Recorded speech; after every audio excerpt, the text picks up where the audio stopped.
Frog in my throat. Hey everyone, Sleepy Reader here. Mostly to give you some of my comic book thoughts on a couple of rebirth titles, DC's superhero rebirth titles. We're deep into it now, but kind of bigger on my mind is the fact that on April 28th, I will celebrate my 5th anniversary on YouTube. So I have been doing it for 5 years, or doing this for 5 years, whatever this is. It's kind of evolved. If I was watching some of my oldest videos, if you look at my very first video, not really recommending looking at it, but it was an unboxing, which at some point was much more popular on YouTube than it is now. But I was just trying to fit in, and I unboxed a set of Narnia books, and then I also showed some Carl Barks reprint comics, of the Disney Ducks, Uncle Scrooge and such. And both of those were things I was hoping to read with my daughter. So the birth of this station was talking about things I was hoping to read with my daughter, which is interesting to me, because it may seem like kind of a sideline when I occasionally talk about what I'm reading with my daughter, but that was the first thing on my mind after I saw the small YouTube comic book community at the time, and wanted to share with you guys, or those people who were there at the time. That's what I thought of, but stuff I wanted to read with my daughter. Anyhow, I would like to do a Q&A for my 5th anniversary. So if anyone thinks of any kind of questions, funny, serious, semi-personal, or just about comic books or about other things in life, I think I'll pass on political stuff, unless you want to know my opinions on the environment. But other than that, I'm not going to get political. Leave questions down below, and I will do my best to answer them. So hopefully I'll be free next Friday night to do a live show, but if we'll have to see. I don't know how busy things are going to be by next weekend. I just can't tell at the moment. But that's my hope, to do a live Q&A show on Friday. You can put questions down below. You can send me PMs if you prefer. You can also ask me questions or message me on Twitter, which is at Sleepy Reader. Or is it at Sleepy Reader 666? I'm not sure on Twitter. I'll put my Twitter handle down below when I remember what it is.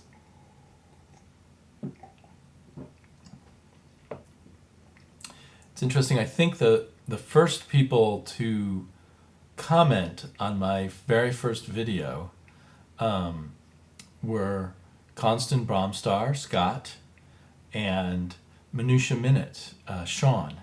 And Minutia Minute is long gone, and Koestenbraumstar has faded and come back several times. I think that's how I view it. He never completely goes away in my mind. But it looks like he's coming back to doing videos more regularly on YouTube. He just did his second video a day or two ago, and one before that a week ago. So that's really exciting to me. It's amazing that he commented on my very first video, and that I don't even know how he found me. I don't know how people found me in the old days. Because another thing was, I used to be commenting on people's videos under my regular name, Damien blah blah blah, and then I started this channel, and then I switched, and all my comments were from Sleepy Reader, but I didn't have a history of comments before I started that first video, I don't think. Anyway, I'm just not sure how people found that first video, but maybe there were so few comics related videos. I don't know. But back then it was very exciting to me to get any comments whatsoever. But I thrive on comments. So anyway, this video will mostly be of interest to people interested in superheroes and interested in DC. And I got way behind on my DC reading because of all kinds of craziness in life, death in the family, real estate, taxes now, other things. And it's really easy in particular to get behind on the DCs that come out every other week, even though I love the fact that they come out every other week. Actually, it makes it a very exciting read. But anyway, I fell behind, and on my plane ride on my vacation, I tried to shotgun as many as I could, and I've also been catching up on my lunch breaks recently. So one thing I did on my vacation, well, the most recent book I read, the only comic book I've read so far today was Aquaman 21. But previously to that, on the airplane coming back from Connecticut, I shotgunned 7 issues of Aquaman, and it was amazing. I had so much fun reading it. This is Aquaman written by Dan Abnett, and his main artist is Scott Eaton, but there's other decent artists working with him, like Briones. I think that's the main substitute one. So Briones is very good, and Eaton is very good. Very, what's the word? Middle of the road, solid superhero style art. Nothing fancy. So a lot of it, it tells the story well. It's not subtle, and it lets the writing do a lot of the work too, I guess, if that makes sense. But anyway, I love Aquaman. Somehow Dan Abnett takes all this stuff that's kind of obvious, King of the Seas and the conflict with the land and the sea and court politics, international politics, evil organizations out to screw over Atlantis, and just mixes it just perfectly, and the rhythms of the story and everything. So a good part of this was, one disaster after another of this run, as Atlantis is being set up by this organization called Nemo that is now run by Black Manta, to turn the surface world against Atlantis, and turn Atlantis against the surface world, sort of start a war for their profit, I guess, on a massive scale. And like I was saying, all the different elements are mixed so wonderfully, the politics, the personalities. Mira and Aquaman feel very real in this, and feel very much like superheroes and very much like royalty. And the various members of Aquaman's sort of court around him, his generals and his advisors and such, are very well drawn. I mean, character-wise, their characters are created very quickly and very well. And at the same time, the Justice League is never too far away. We don't forget that we're part of the DC universe or anything like that. So, just a very enjoyable read. If you can pick up a bunch of Aquaman issues or some trades, I just think you'll have a lot of fun. Assuming, it's a pot boiler, it's a really good pot boiler. It's not high literature or anything. Assuming you would like this kind of thing. So, I just wanted to really recommend Aquaman to people. I am not naturally an Aquaman fan. I kind of like the Jeff Johns run. And when this run first started, I felt like maybe it was a pale imitation of the Jeff Johns run, and I dropped off. And then Matt, Wednesday Serial, and some other people talked about how good it was, so I managed to jump back in and then fill in the issues, and they were right. It was wonderful. And I don't feel like it's despite the every other week schedule, I don't feel like it's lost its momentum, and I don't feel like the quality is particularly gone down or anything like that. It's not sputtering out. There was there was this Warhead issue, which was kind of a fill in between bigger arcs, but even that was very good, and it's kind of a mix to me of what used to make Marvel comics really good and what currently makes DC comics really good, with the sort of mix of real life and the soap opera of superheroes and all of that stuff. And now I guess this was not really a fill-in because it was a 2-issue story, Warhead. And it made Aquaman is really a hero. He's really a hero, and he really acts heroic, and he solves problems, and he doesn't give up. And I really appreciate that.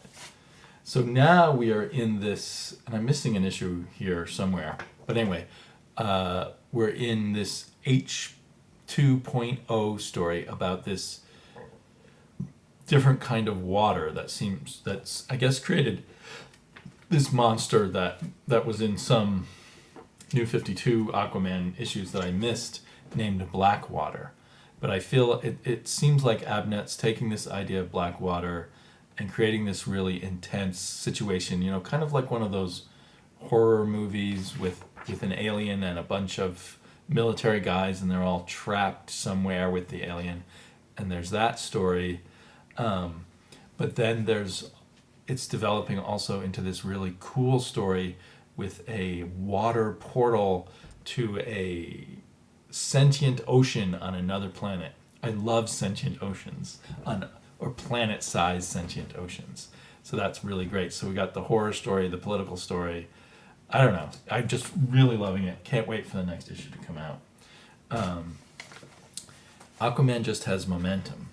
I think you could jump in anywhere. You wouldn't know all of the story, but they do such a good job. It's classic good superhero comics in my mind. Although, maybe a bit grown up because of dealing with the politics and stuff and all that they put in there. Another one I had a great time reading, many in a row, not as many, I guess about 5 issues of The New Superman, which is written by Gene Yang. Is that his name? I think it's Gene Yang. I'm kind of dubious of these people who come from outside the superhero world, because he was known for his kind of graphic, more literary graphic novels, if you will, and he's won a lot of prizes and attention from the mainstream for that. So I'm kind of dubious about writers coming from outside and doing superheroes. But and I kept looking for weaknesses in The New Superman, but it's really won me over. It's a really fun book. It has really good and consistent art, and because it's monthly, I guess this one's a monthly one, they can stick with just one artist who is, although I say that, is Bogdanovich, but they have had 1 or 2 issues where Bogdanovich took off. Number 7, the art was by Tan. The cover's by Bogdanovich, but the interior art, which is perfectly good, is by, as usual, can't find the credits. Is it Philip Tan? Billy Tan. Is there also a Philip Tan? I don't know. So it was good. It didn't have quite as much personality as the Bogdanovich. I don't know if they kept on the same coloring team. Maybe not. But anyway,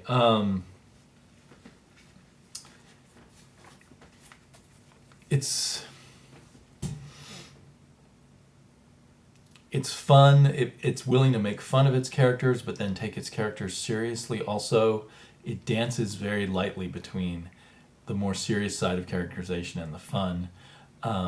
It's colorful with all these there's the kind of Justice League of China, which are the knockoff superheroes of the American quote American, because Wonder Woman's not American, is she? And Superman's Kryptonian.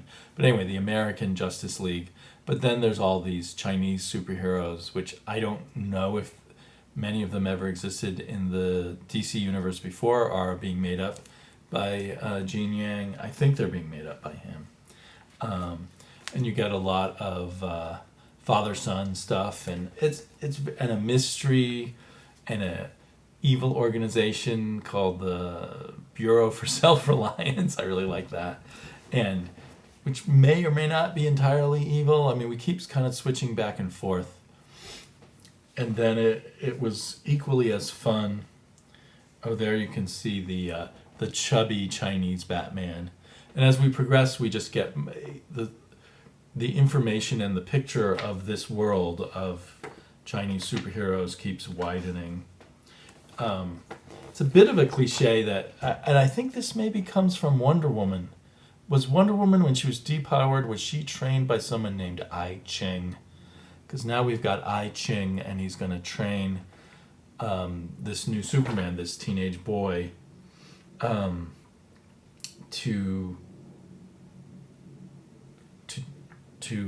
get in touch with his powers through something called trigrams.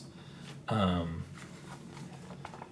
it sounds corny, but it's just done really well, and it's one of the fun side, where this blind man kicks his butt kind of scene.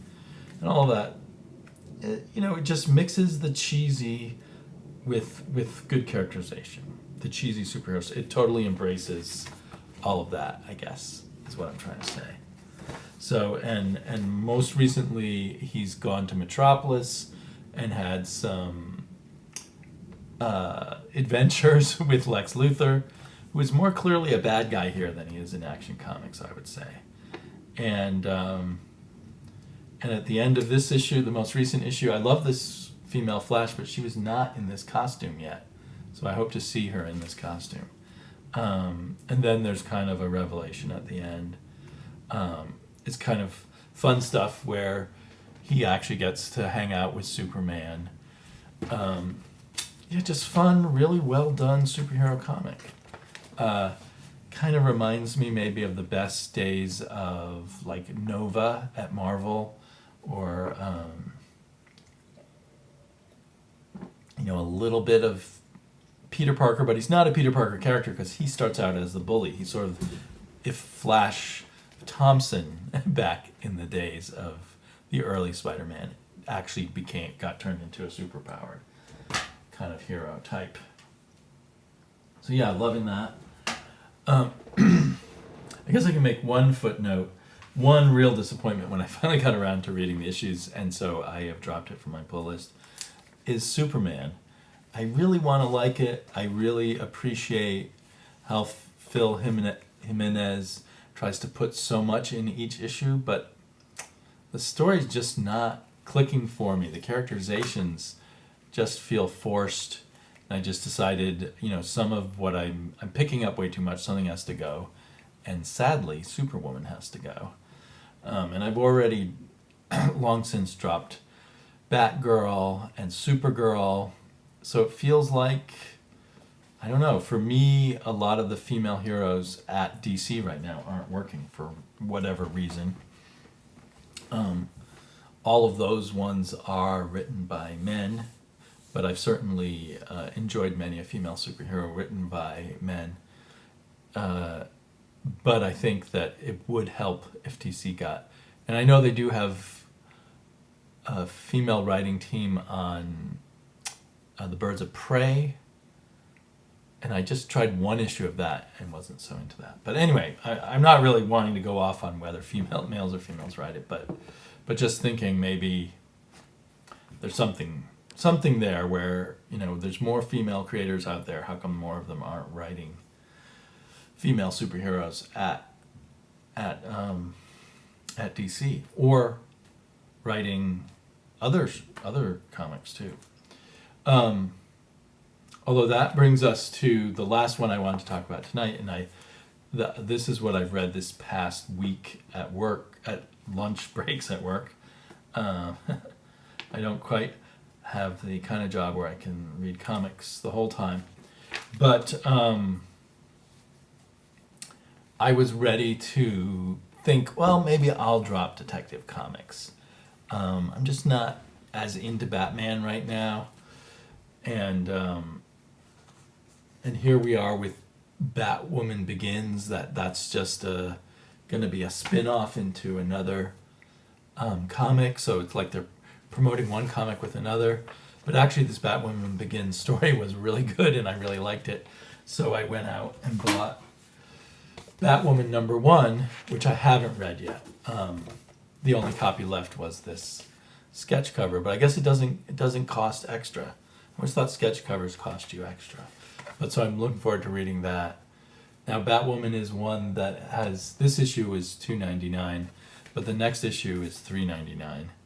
Kind of debating with myself whether to buy the $3.99 DC books or read them digitally for $1 less. I don't know. I still definitely enjoy reading floppies more, but there's space, saving on space, and then saving on money. It's tempting. Anyway, so we had this really great sort of stretching out of Batwoman, giving her more breathing room as a character in these two issues, and kind of setting up some future conflicts for her of teaming up with her father, but not trusting her father, and her father being the prisoner of the Bat family. So I assume that's where the Batwoman story, when I get to this, will involve. However, as the next, well, there was the anniversary issue, which oddly for an anniversary issue was kind of a resting point, a bunch of prologues for the League of Shadows story. And then the League of Shadows story kind of feels like it's undoing what I thought that would be the setup for Batwoman, but I'll find out soon. But the League of Shadows story was a real fun page turner and gave us some really interesting stuff about Cassandra Cain. I know that this character, Lady Shiva, has existed before in DC, for one thing because she's a hero in the DC Superhero Girls stories and videos that I'm taking in with my daughter. But anyway, they've given her a whole kind of new hook into the Batman family. I don't want to give it away too much. So I'm really recommending this League of Shadows storyline. My only complaint, while loving it, I'm just sort of noticing there, I kind of annoyed me with Scott Snyder, and probably other writers have done this too, where Gotham, the entire city is in danger. The entire city is going to be destroyed. Everyone in Gotham is going to be killed or something along those lines, or turned into monsters, or Jokerized or something. And as having, read a lot of Batman in the past 6 or 7 years, it just feels too much. I want more small stories. I'm not going to stop reading this. I'm really enjoying it, but and it's not written the way a Scott Snyder story is, except for that sense of Gotham apocalypse. Like, how many apocalypses can we have? And I think back to early Batman that I really loved, early in my reading experience, like the first few Man-Bat stories, for instance, were extremely powerful. I think written by Frank Robbins and drawn by Neil Adams.